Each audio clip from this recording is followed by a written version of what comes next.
Hi, and welcome to Creepy Crime Story, where the darkest truths aren't imagined. They're real. It was supposed to be a night of love.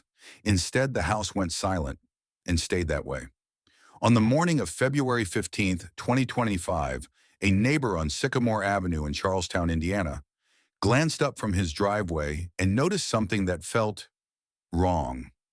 The Meyer house, quiet, lights still dimmed, front door untouched since the evening prior, hadn't stirred. That in itself wasn't alarming. But the three children inside, all under the age of 6, were now visible at the second-story window. One of them stood completely still, staring out for too long. No adult came to the door. No movement in the yard. No sign of life where there should have been morning chaos. Diapers, cereal bowls, shoes, noise. This house had none. At 7:46 a.m., a call was made to local police, not a 911 emergency, just a welfare concern. The neighbor reported something felt off, noting that the youngest child had been seen crying near the window. Officers from the Clark County Sheriff's Office arrived shortly after 8:12 a.m. What they found inside initiated one of the most methodical homicide investigations southern Indiana had seen in years. The front door was locked. Entry was forced. Three children, all physically unharmed, were located in the upstairs hallway. Frightened, silent, barefoot. A scent, iron-heavy and clinging, filled the lower floor. In the master bedroom, officers discovered the body of 36-year-old Deborah Meyer, lying on her right side near the foot of the bed. A large pool of dried blood surrounded her torso. A kitchen knife was later found beneath the dresser. She had been stabbed repeatedly. More than 30 wounds were visible at first glance. The final medical examiner's report would document over 40. There were no signs of forced entry from the outside.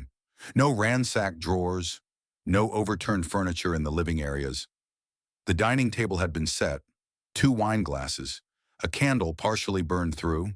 A pink card propped against a bottle of unopened white wine. Beside the plates, a pair of paper drawings, crudely colored with markers. One was a child's depiction of the Eiffel Tower. The other, a heart with the names Mommy Daddy scrawled in a 6-year-old's hand. This was not the scene of a robbery gone wrong. This was not spontaneous. The responding officers secured the children and separated them from the scene.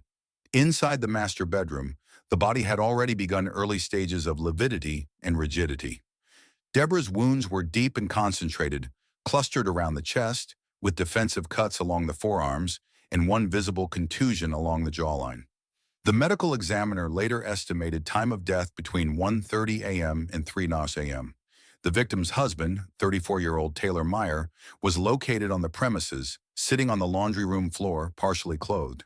He had superficial lacerations on his hands and forearms, some consistent with knife slip injuries. He did not resist arrest, nor did he speak during initial transport.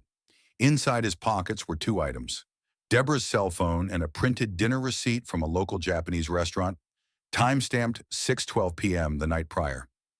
At this point, investigators knew 3 things. Deborah Meyer had been killed in her own home, in close proximity to her children. The scene showed no evidence of an outside intrusion. Taylor Meyer had been present and injured, but had not contacted authorities. No formal statements were made to the media that morning, but news of the murder spread quickly. Valentine's Day murders are rare. Valentine's Day family murders, almost unheard of. What appeared on the surface to be a tragic domestic violence case began to evolve into something far more calculated. Forensic teams processed the scene for 17 consecutive hours. The children were placed under emergency protective custody. By February 16th, the Clark County Prosecutor's Office had filed a preliminary charge of murder. But the motive, the timeline, the mental state, all of that was still buried beneath a well-staged illusion, a dinner for 2, a theme of romance, and a silence that lasted just long enough to keep neighbors from knocking on the door. The forensic team began their work at 9:03 a.m. on February 15th, 2025. The house was sealed off. Lead crime scene investigator Monica Raines was assigned to scene documentation. Her initial observations didn't match what she typically encountered in domestic homicide cases. The room didn't reflect rage. It reflected control. The dining table had been arranged with deliberate care. A white linen cloth with no signs of disturbance. Matching plates, wine glasses, one half filled, one untouched. A floral arrangement sat center containing 3 artificial roses, 2 real ones. Next to the vase, investigators logged a handwritten card signed, "Your Paris always." There were no visible fingerprints on the stemware. Both glasses had been wiped clean, confirmed later through luminol testing. Kni.fe Grill in Jeffersonville confirmed a pickup order at 6:12 p.m. placed under the name Taylor M. The food packaging, now opened, sat on the counter beside clean chopsticks and an unused soy sauce packet. The receipt was found folded on the table, time-stamped and itemized. No utensils appeared to have been used. Raines noted that the kitchen lights were off. The switch had been pressed manually. Power functioned throughout the home, no tripped breakers. On the stove, a kettle full of cold water, unboiled. Inside the trash bin, a white tissue with faint red lipstick and traces of saliva. It would later match Deborah's DNA. Under the tissue, a ripped envelope bearing only the letter D in gold embossed print.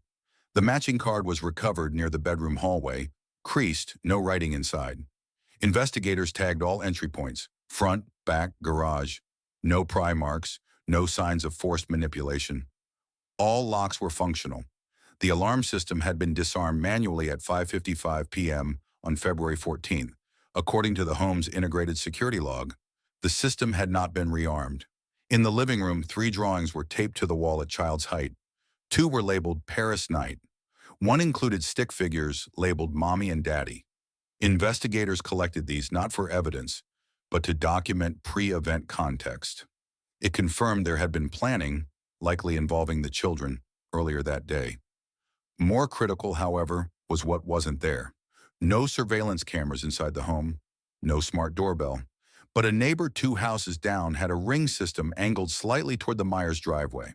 Detectives pulled the footage at 10:32 a.m., 1 vehicle entry at 6:04 p.m. No movement recorded after 6:50 p.m. No vehicles departed, no outside entry captured. Deborah's phone was not found with her body. It was located inside a hallway drawer. It had been powered off and manually placed face down beneath a stack of junk mail. The battery had 32% remaining. After a digital warrant, analysts pulled the last usage logs. 6:48 p.m. Text sent to Emily W. "He did the whole Paris thing again. I'm staying calm." 7:11 p.m. Google search.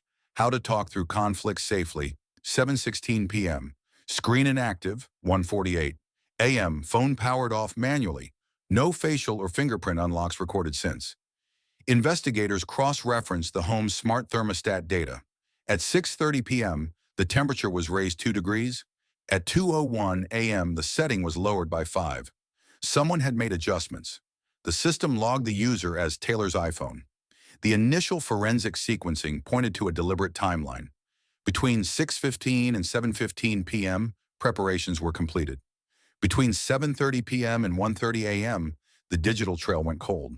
The crime likely occurred within that window. No movement registered by neighbors. No calls placed. No exit. A decision was made early in the investigation. This was not going to be treated as a crime of opportunity. It bore the signs of staged domestic normalcy. The dinner setting was symbolic, structured but unused. The lights turned off, not during an altercation, but after it. The cell phone placed where it wouldn't be found quickly. Detective Kim Spencer, lead investigator, later noted in a case log, "The optics are wrong. It's too composed, too coordinated, and that kind of planning rarely ends in surrender." By the afternoon of February 15th, the district attorney had confirmed the state would pursue a full forensic review prior to formal indictment. No cause of death was released publicly, no motive discussed. But internally, the working hypothesis shifted. This wasn't spontaneous. It was patterned. The meal, the decorations, the drawings, all served a purpose, just not the one they were meant to. As authorities collected the last fingerprints and bagged the wine glasses, one detective paused in the kitchen and observed what had been left behind on the counter.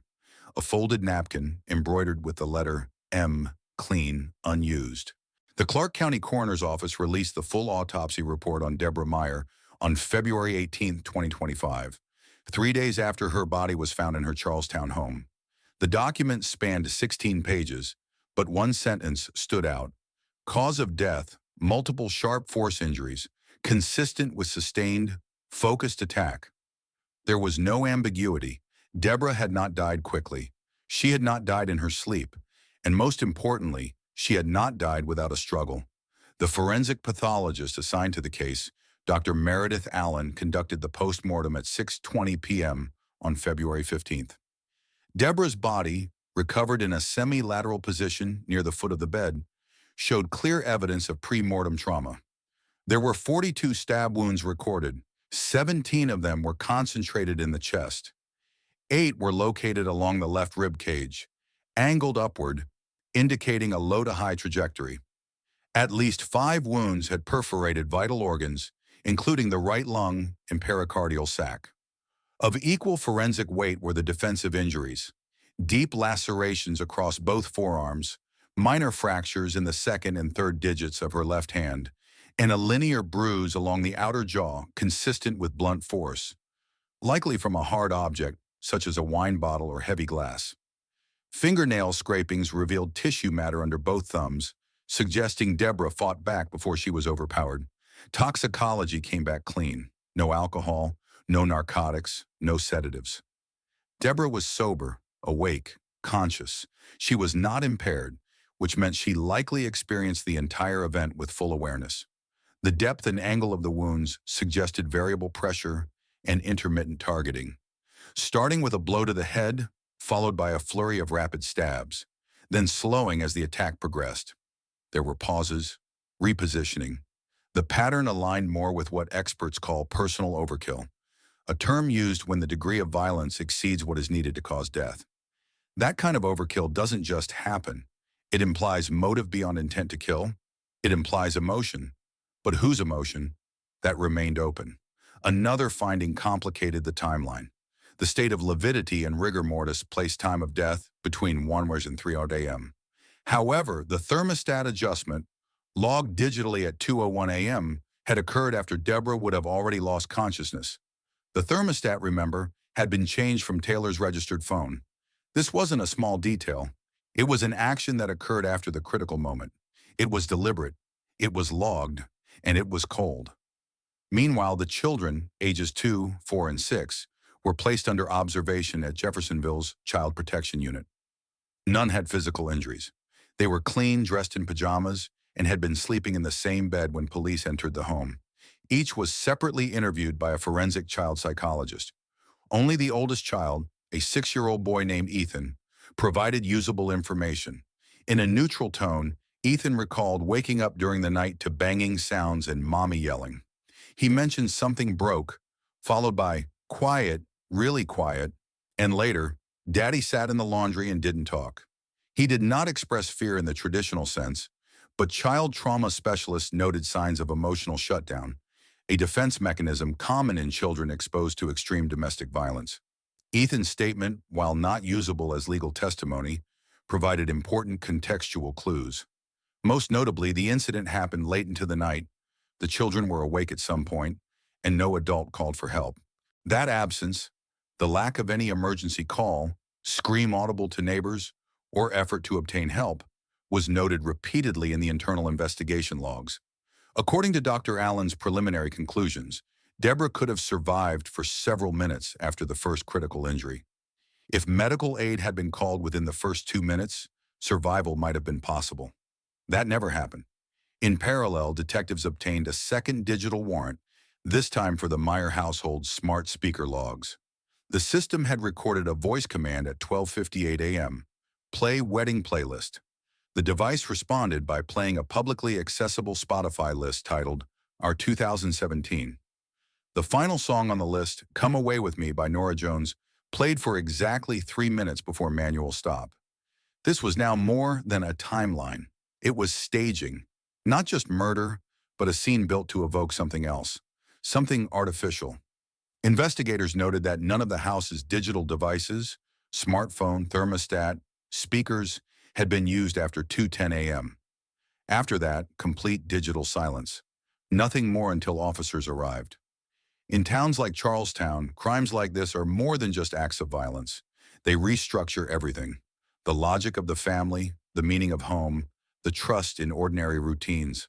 A family dinner became a crime scene. A children's Valentine drawing became an exhibit. The forensic team didn't just analyze blood or fingerprints. They reconstructed the collapse of an entire domestic space, layer by layer. As Dr. Allen's report was finalized, investigators began coordinating next steps with the district attorney's office. The evidence pointed clearly to a controlled environment. The injuries showed deliberation. The timing matched the digital footprint. No foreign DNA was recovered at the scene. The entire forensic profile reflected internal familiarity. But even now, what remained unknown was equally critical. Why that night? Why that method? And whether the decision to kill had been made before Deborah ever sat down at the table. By February 20th, 2025, the investigation had moved beyond the blood pattern analysis and into the structure of the relationship itself. Detectives weren't just reconstructing the crime scene anymore. They were reconstructing a pattern, one built slowly over years, visible only in fragments, digital traces, and behavioral inconsistencies that, in isolation, never raised alarm. The first major development came from a subpoenaed backup of the couple's shared iCloud account. Data recovered included text message archives, calendar logs, saved notes, and location history dating back 2 years. Investigators weren't searching for violent threats. What they found instead was a long trail of surveillance masked as affection. Deborah had received dozens of messages in the prior months phrased as check-ins. Where are you parked? Send me a photo so I know you're safe. You said you'd be home by 7:30. On their own, these messages could appear benign, concerned even. But when paired with location ping data, investigators saw a clear pattern. Taylor had been using third-party tracking apps installed on Deborah's device without her knowledge. One app, disguised as a calendar sync tool, had logged her GPS location every 15 minutes. That log stopped abruptly on February 15th at 2:04 a.m. The last entry placed her phone inside the home. This wasn't a sudden break in the marriage. It was the culmination of years of monitoring behavior under the surface of routine domestic life. Deborah had never filed a restraining order. There were no prior police reports of violence. But statements from 2 co-workers at Clark Memorial Hospital, where she worked in administration, revealed that she had expressed growing unease. One colleague recalled a recent lunch break where Deborah mentioned feeling watched all the time. Another stated she often avoided checking messages at work to not make it worse at home. Financial records deepened the context. The Meyers maintained a joint checking account. But beginning in late 2024, Deborah had opened a private savings account in her name at a separate credit union. Over 3 months, she quietly transferred $200 weekly from her payroll deposit. The balance as of February 14th was $2,800. She had also completed an online application for a 1-bedroom apartment in downtown Jeffersonville just 6 days before the murder. That lease application included a statement requesting urgency, ready to move by March 1st. The landlord confirmed she had requested a walkthrough scheduled for February 17th. She never made it. In conjunction with the behavioral control, another layer emerged: digital ownership. Taylor had full administrative access to their home's smart systems, including thermostat, security settings, and the smart speaker hub. Device control logs confirmed Taylor was the only one making adjustments from January through February.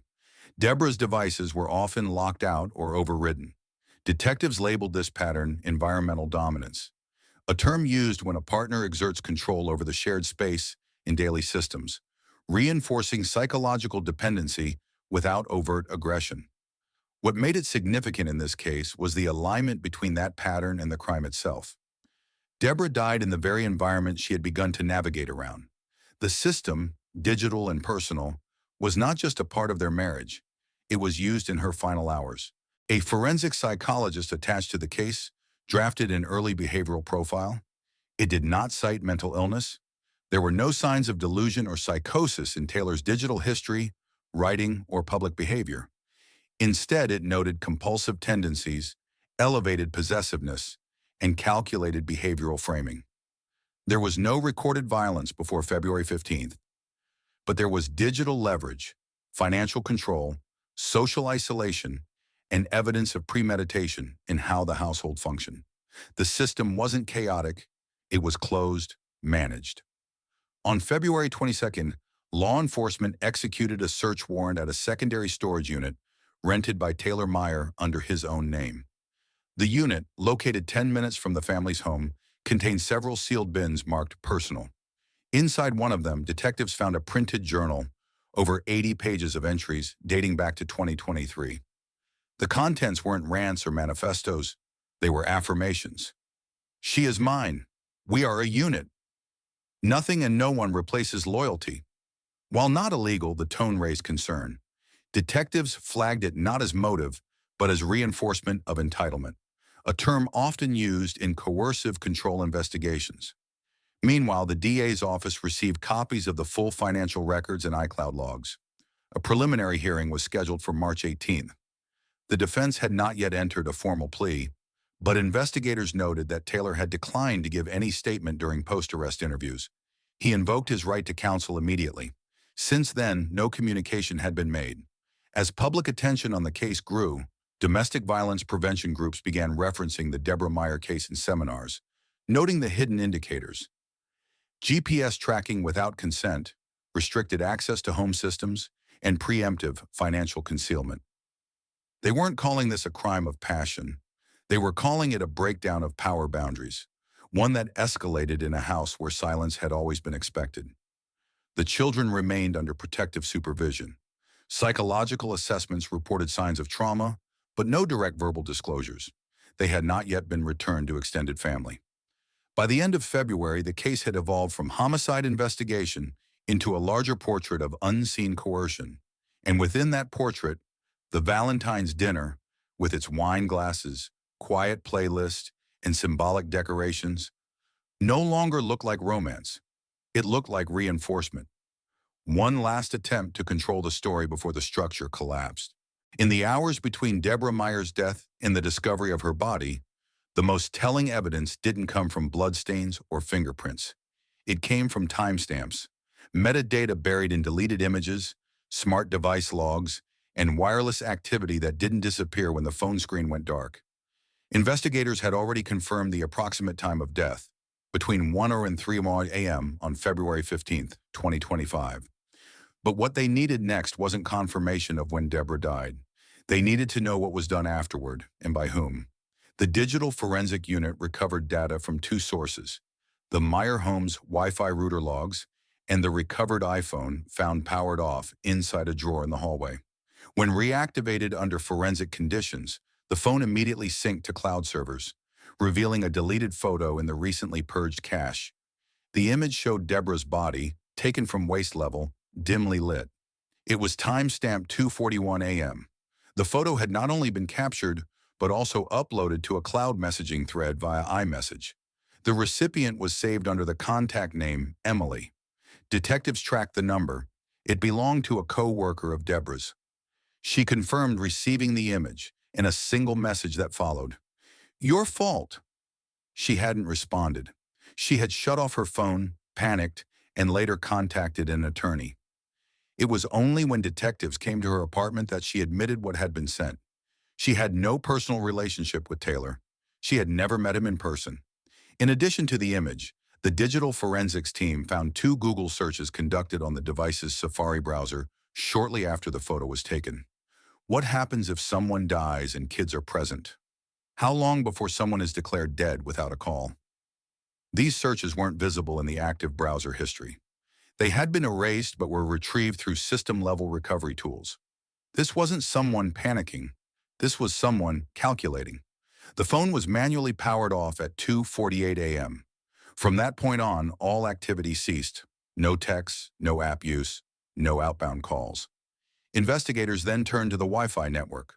While the home had no security camera system installed, its smart speaker and thermostat logged connections.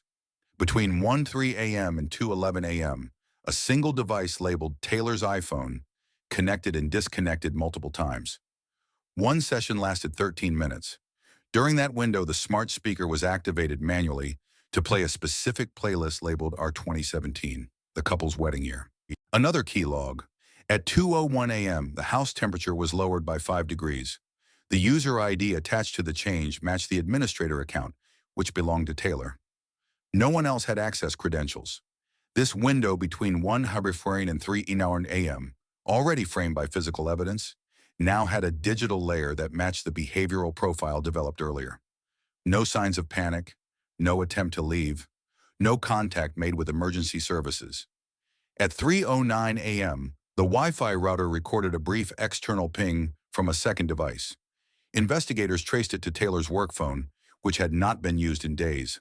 The phone had been turned on briefly, connected to the network, and then powered off. No new messages were sent, but a data sync confirmed that the same device had been used to perform a local backup of contacts and calendar entries 2 hours before police arrived. From the outside, the house remained still. But inside, between the final wound and the knock at the door, the scene had been managed, not cleaned, not staged in the traditional sense, just controlled. And that control, over data, over devices, over silence, aligned with the behavioral pattern described in the previous chapter. What stood out wasn't only what was done, but what wasn't. No emergency contact, no attempt to help, no noise. Even the children had remained undisturbed after the incident. In many domestic homicide cases, chaos follows the crime. Here the evidence showed calm, a type of calm only possible when the outcome is accepted or anticipated. That digital calm would later be described by prosecutors as cold operational readiness. It wasn't legally a confession, but it functioned like one. By March 1st, 2025, the Clark County Prosecutor's Office had completed its formal charge package. 1 count of murder in the first degree, with aggravating circumstances relating to premeditation and presence of minors during the act. The preliminary hearing had been set for March 18th, but inside the DA's office, preparation had already shifted into trial mode. Lead prosecutor Danielle Howe reviewed the compiled forensic timeline, autopsy findings, and digital evidence logs. What stood out wasn't the volume of evidence, it was the consistency. Nothing contradicted the theory of a controlled, deliberate killing carried out inside a locked home with no outside involvement. The task now was to construct a presentation that allowed a jury to follow a clean progression. Tension, control, rupture, silence. The legal strategy began with 2 core pillars: behavioral escalation and digital corroboration. The prosecution had no eyewitnesses to the murder itself. What they did have was something increasingly common in domestic homicide cases: passive digital documentation. Each timestamp, device interaction, and account login became a silent witness. Prosecutors wouldn't need to argue motive based on emotion. They could argue it based on preparation and action. Still, the defense hadn't yet revealed its strategy. Taylor Meyer remained in custody at the Clark County Jail, held without bond. His defense attorney, appointed on February 19th, had filed no motions beyond routine discovery requests, no bail motion, no request for psychiatric evaluation, no public statement. The silence was noted by both the media and law enforcement. Internally, the investigative team considered 2 possibilities. Either the defense was preparing a plea of diminished capacity, or they were preparing to claim the event was spontaneous, not premeditated. To address both scenarios, the prosecution turned to their consulting forensic psychologist, Dr. Lena Halbrook. She had previously submitted a behavior profile on the suspect during early investigatory phases. Now she was asked to refine that analysis into expert testimony. Her focus was narrow, assessing whether the data pointed to a conscious and anticipatory mental state. Dr. Halbrook's findings focused not on pathology, but on pattern. She confirmed that Taylor Meyer did not meet clinical criteria for psychosis or delusional disorder. There was no evidence of hallucinations, disorganized thought, or mental breakdown. What she emphasized was cognitive rigidity, specifically an obsessive tendency toward narrative control. In simpler terms, he needed his reality to follow a script. This behavior manifested most clearly in the post-mortem actions. Instead of fleeing or covering the crime, Taylor had stayed. He photographed the body. He messaged a woman he believed to be the source of his marital collapse. He played their wedding playlist. He adjusted the thermostat. None of these actions indicated panic. They indicated sequence. The state would argue that this was not just a murder, it was a symbolic act, one meant to send a message, both internally and externally. The law didn't require proof of symbolic intent. But jurors tend to understand intent better when it's demonstrated through behavior rather than conjecture. A separate element came from law enforcement testimony. Detective Kim Spencer had maintained case supervision since the morning of February 15th. In a sealed pretrial report, she summarized the totality of scene processing in one sentence. Every part of that house functioned as if no crime had occurred until you opened the bedroom door. That detail would be introduced during the state's opening statement. Meanwhile, custody hearings for the three children were delayed. The court-appointed guardian ad litem reported early signs of emotional detachment in the two older children. Neither had spoken directly about the night of February 14th, but both had expressed fear of sleeping alone. Child Protective Services recommended that no family reunification process be initiated before the criminal case concluded. The court permitted one limited hearing on property division. Deborah's family requested temporary control over the estate to manage housing and trust logistics for the children. The request was granted. Taylor Meyer's name was removed from joint financial accounts and estate beneficiary designations pending trial outcome. As trial preparations advanced, community interest in the case grew. Advocacy groups, particularly those focused on coercive control and domestic homicide, began citing the Meyer case in internal training seminars. Not because it was sensational, but because it was familiar.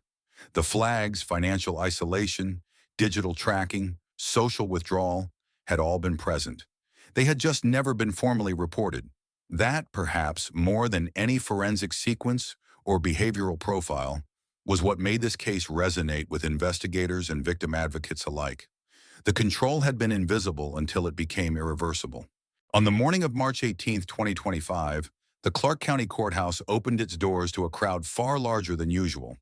The preliminary hearing in State of Indiana versus Taylor Meyer wasn't a trial, but for many in the room, it was the moment when the public facade of a quiet marriage would officially give way to the forensic record of a killing that had already reshaped their understanding of domestic safety. Courtroom 3B had been cleared of other matters for the day. Security was tight, but there were no protests, no disruptions, just rows of silent observers, including members of Deborah's extended family and representatives from local domestic violence organizations. Taylor Meyer entered without visible emotion. He was escorted by deputies wearing a standard orange jumpsuit. He didn't glance at the gallery. Presiding Judge Mark Ellison called the court to order at 9:02 a.m.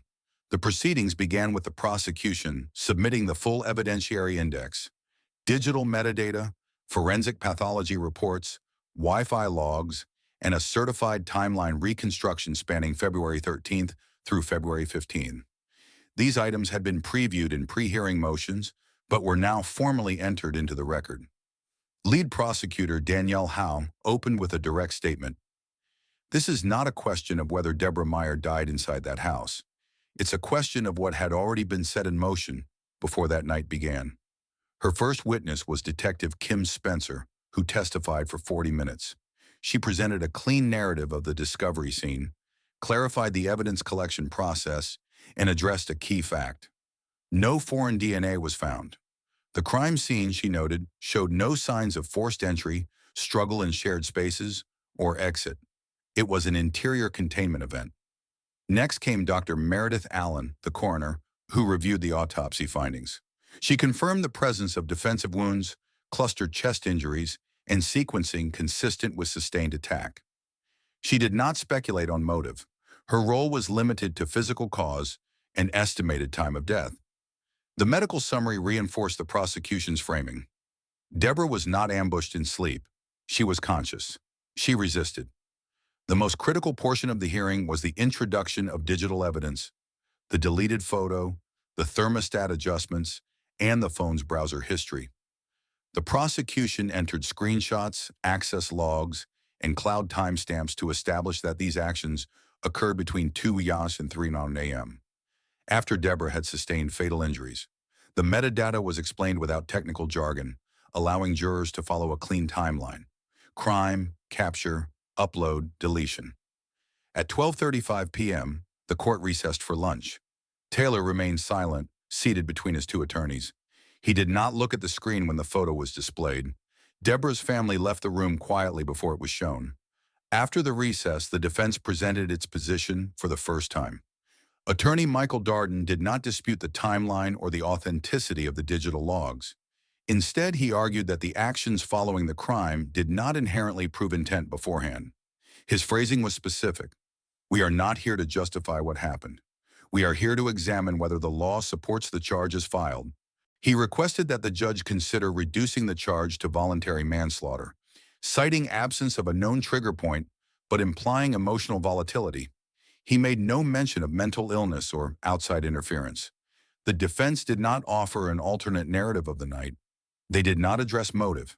Their strategy appeared to rest solely on reframing the aftermath as disordered behavior, not premeditation.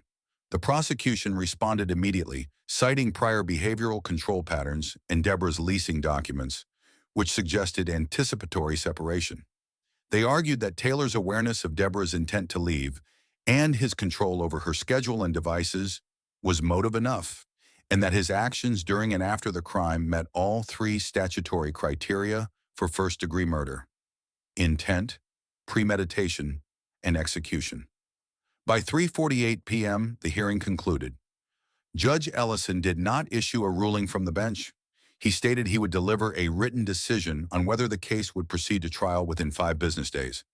But few in the courtroom believed the case would be dismissed. Outside, reporters gathered for statements. The prosecution declined comment. Deborah's family released a brief note through their representative, thanking law enforcement and confirming that the children remained in protective custody with no plans for immediate relocation. While this wasn't the trial, the public now had a clearer picture of the prosecution's roadmap and of the silence the defense would likely maintain.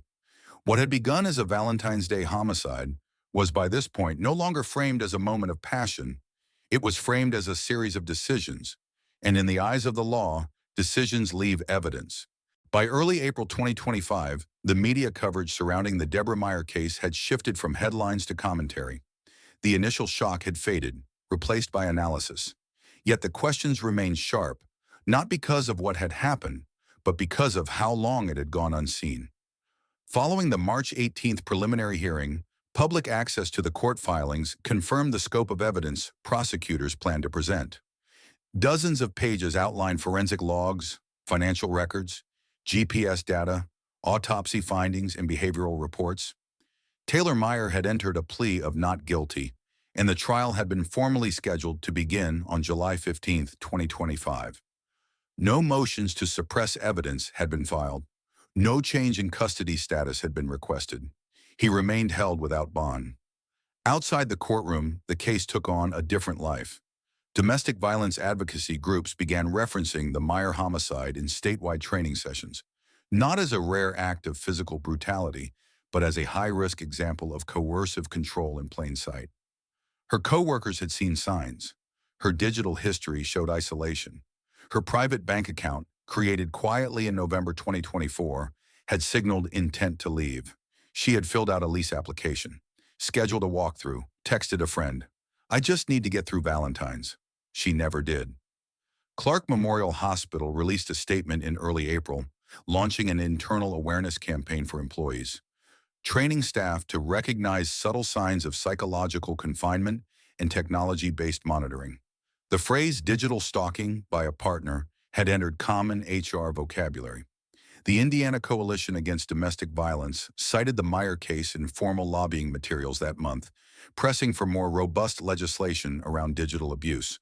While traditional restraining orders addressed physical proximity, they did little to limit unauthorized surveillance via phone apps, home devices, or GPS tagging. Deborah's case wasn't the first time this pattern had emerged, but it was the one that drew policy attention statewide. Meanwhile, Deborah's 3 children remained under protective supervision. No court reunification plan was authorized. Evaluations documented symptoms consistent with trauma, but no full-scale disclosures. Their guardians, extended family, requested ongoing confidentiality. The court sealed identifying information, and the children's names were formally removed from all case materials moving forward. The court granted temporary control of Deborah's estate to her sister, who established a restricted trust fund for the children. The home on Sycamore Avenue remained unoccupied. Neighbors reported seeing mail gather for weeks. In late April, the blinds were finally pulled shut from the inside. As prosecutors moved closer to trial, their team began prepping witnesses for what would likely be a lengthy courtroom process. No plea deal was on the table. The state's case rested on data, not emotion. The pattern of tracking, the suppression of communication, the digital logs around the time of death. Surveillance logs and Wi-Fi metadata would be presented not just as context, but as primary evidence of intent and follow-through. There would be no eyewitnesses. There didn't need to be. In modern cases of domestic homicide, the victim often leaves a trail behind, not by voice, but by metadata. And that was the most sobering realization that emerged from the case. Deborah never reported abuse. There were no calls to police, no restraining orders, no visible bruises that prompted intervention. The story that unfolded was built not from screams, but from patterns, hidden in device settings, in GPS logs, in bank transfers of $200 at a time. Deborah's death didn't create new questions for law enforcement. It forced them to reframe what they had missed. The law had not failed to prosecute a murder. It had failed to identify an escalating entrapment because the tools used to entrap her were still seen as benign. For prosecutors, the upcoming trial represented a test, not just of justice in one case, but of the legal system's ability to evolve. For the public, the lesson was harder. Abuse doesn't always look like violence. Sometimes it looks like control you're told to accept as love. As of June 11, 2025, Taylor Meyer remains in custody.